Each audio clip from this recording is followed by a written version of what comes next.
Well, hello everyone. Let's talk a little bit about the different types of Amazon Web Services that you can sign up for. And a lot of this is tailored at students at a university. Okay, so first there's the AWS free tier. This is something that everyone can sign up for, whether you're a student, whether you're an individual, and you just come here to AWS. I will link things down in the description. And you can see that the free tier, create a free account. Now, the free tier account, let me tell you a little bit about this because it's not all free. So they let you do a lot of things for free for the first year, actually. So you can see it says here 12 months free. There's trials of things that are not free that you will have to pay for. So let me talk about something that you'd have to pay for. So if you want to buy a domain name, so that's something that you'd have to pay for, a domain name.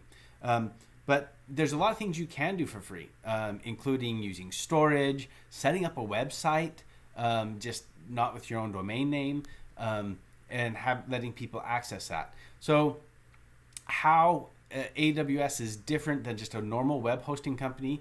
AWS is like an entire data center. So there's a ton of things that you can do in AWS that you couldn't do at just a normal web hosting company. Now, that doesn't mean that it's the right thing to do. So you have to think of your business and what aspects you need. And if one of these little web hosting companies work for you, then it might be a simpler, better option for you. AWS has a lot more power. Because it has a lot more power, it's more difficult to use. Okay, so now let's talk about if you have a data center on site, should you go to AWS? That depends. And for the most part, I would say, yeah. There's very few things that I would rather run in a local data center rather than out in AWS. And one of the reasons why is they just do things better in AWS. And depending on the power cost in your area, they may even do it cheaper. Okay, so here we have AWS free tier. So let's talk about two other options. So we have the AWS free tier, which is actually a full account, an Amazon Web Services full account. If you get this, one of the first things you should do is enable multi-factored authentication because passwords are broken. And if you give stuff accidentally to hackers, that can help save you. Make sure you enable alerts and programmatic access you lock down, okay? So there's some things that you really should do here because it's like having a data center and you don't just unlock your data center and let anyone in, okay? Make sure that you do your due diligence to keep it safe. The majority of the news stories I read online about people, about Amazon being hacked, it's not Amazon being hacked, it's people not using best practices and giving hackers information to use their stuff. So that's not Amazon being hacked. That is you not doing good practices and you being hacked. Okay, so let's go on to educational options. Okay, so educational options, AWS Educate. This is awesome. They give you the ability to have there's free learning content. Students can learn at their own pace in some ways, but you could also set up classrooms. There's lots of power here. This is in many ways, well, the main way it's better than the free tier and the full tier is that you can set it up so it costs the students nothing. Now, you have to be careful when students are clicking things, they can actually tie it to one of these free accounts. And if they tie it to a free account, they could be charged after a certain amount. But if they use the account that's set up there, it never asks for a credit card, but then they're locked and they can't do certain things. So let's talk about a few of the things that they can't do. They can't do a lot of the IAM roles, the identity and access management, and the programmatic access, the ability to use the APIs.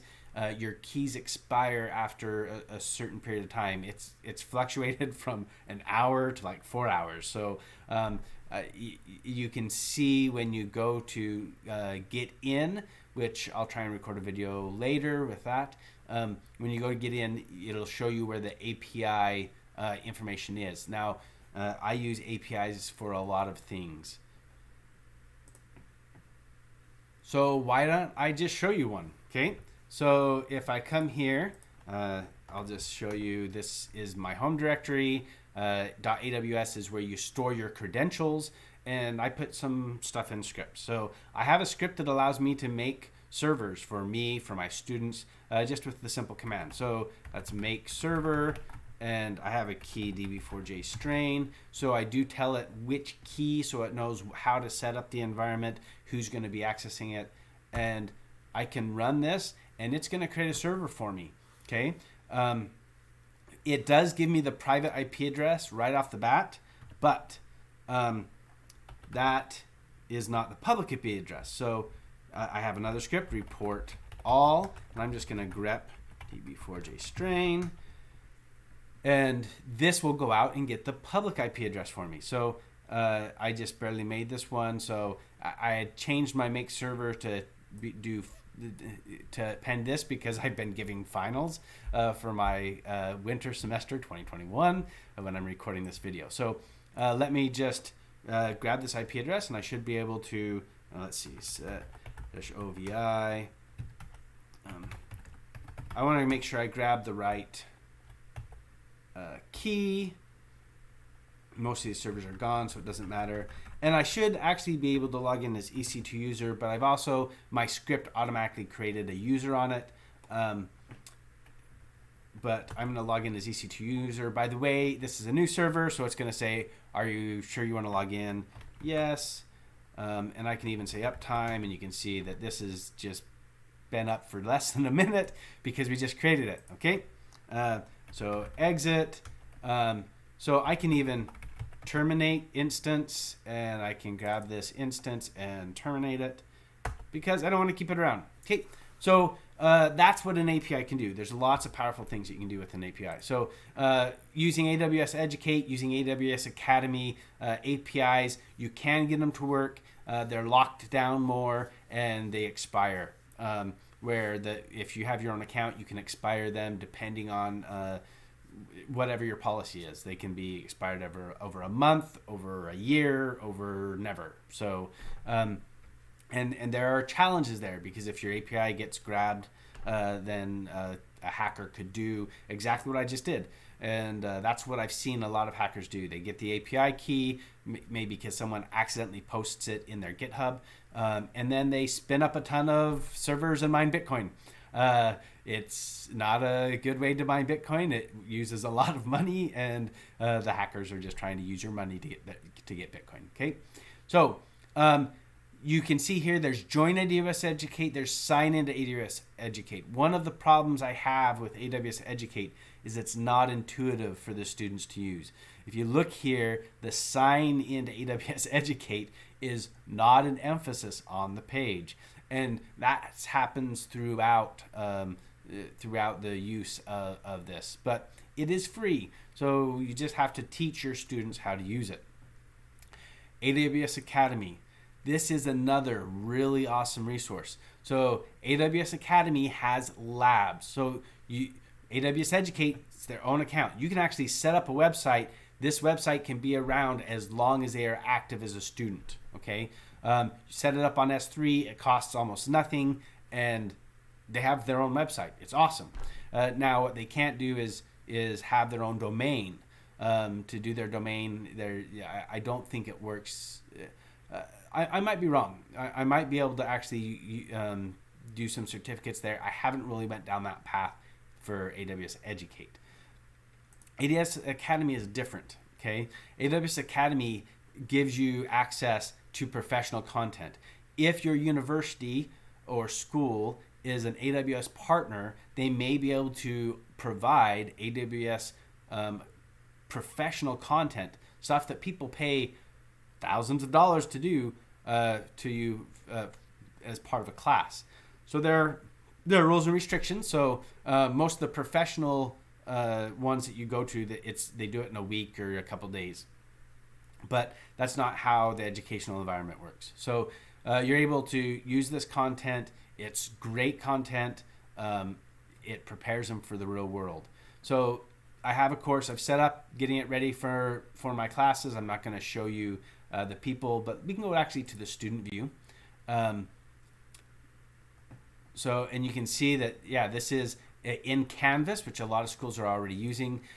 Because I use Canvas at my current location, I create the template of the course inside our institution-specific Canvas. I do very little in this Canvas. I do let the grades get taken in here for certain things, and then I move them over into my university Canvas. So that's a one-stop shop for my students. It's less for them to think of. My Canvas in my institution has the due dates and stuff. But this is awesome content. So it introduces them. This is an architect course, so they expect that you have some knowledge of how systems work, and preferably have already done the introduction course. So introduction, I actually cover the introduction course in one of my system admin courses. I'm using this as part of a network servicing course, a network services course. One of the things I wanted to show you here is using with AWS Web Services. They have labs, and there's two types of labs. There's normal labs that are really guided, and then there's challenge labs where they give you information that you're supposed to do. But I'm right here. So here's a challenge lab. So, and here's a guided lab. So I'm not going to take you and do one of these labs, but I want to share with you. So this goes out to Volcrum. This is how you get access to Amazon to really play. What I love about this is it's a new environment every time you spin it up. It is a lab. AWS Educate is like a cut off at the knees data center. So there's some things that you can do and some things that you can't. There's a security guard that's always watching you and not letting you do certain things. AWS free tier, you are in full control of your data center, but you would have to pay for what you use. There's some things they give you free for a long time. Some things are always free. But I don't like this because my students might have to pay, and if a hacker gains access to it, so students might not have that knowledge yet. So once again, use multi-factor auth. This is better. It can stay around if they keep it up to date throughout their career at the place, as long as they follow through the emails to say, yes, I'm still enrolled, and they work it out. But there's some onus on the student for both of these. This one, it is almost completely controlled by the instructor. They get labs. So we can go to the external tool, and it will load, but then there's options with these labs. And there's a lot of different options. Oh, you know what? I didn't go back. Sorry, I had to wait for it to load. So there are terms and service that you have to do. But the cool thing is, and I might have to accept this. It's a good thing to read these. You never know what you're agreeing to. I just sold away my firstborn, but she's married already, so it's okay. So let's see. The cool thing here. So here we can select our class. So here's the labs. You can, So I don't like that this is showing the specific lab.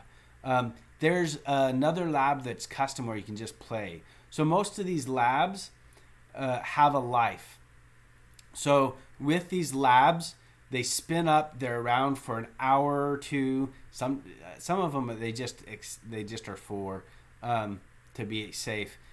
They're only expected to take a certain amount of time. It lists how much time it the challenge labs don't have information, but the guided labs, it's a step-by-step instruction that shows you exactly what to do.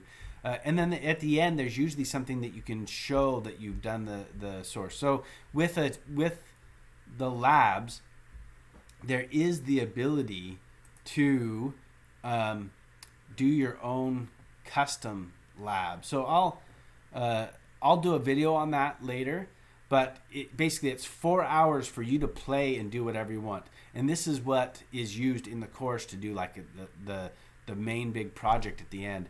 4 hours doesn't seem like a lot, but you can you can code and program and script so that you can get a lot done in 4 hours. So this, like I said, this lab sets it up anew each time. So a few of the challenges with the lab. Takes a little bit of time to spin up.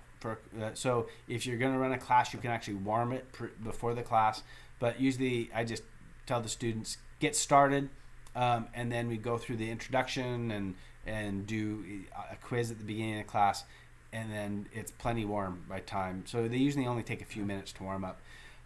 If a student gets into trouble and it's just going to be a nightmare to troubleshoot or to fix, you can just end the lab.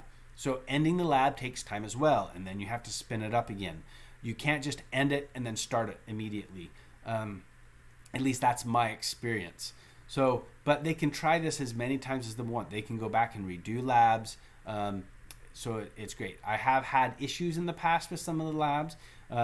So it's just make sure as an instructor right before it's assigned, go through and do the lab yourself. It'll help you help the class anyway.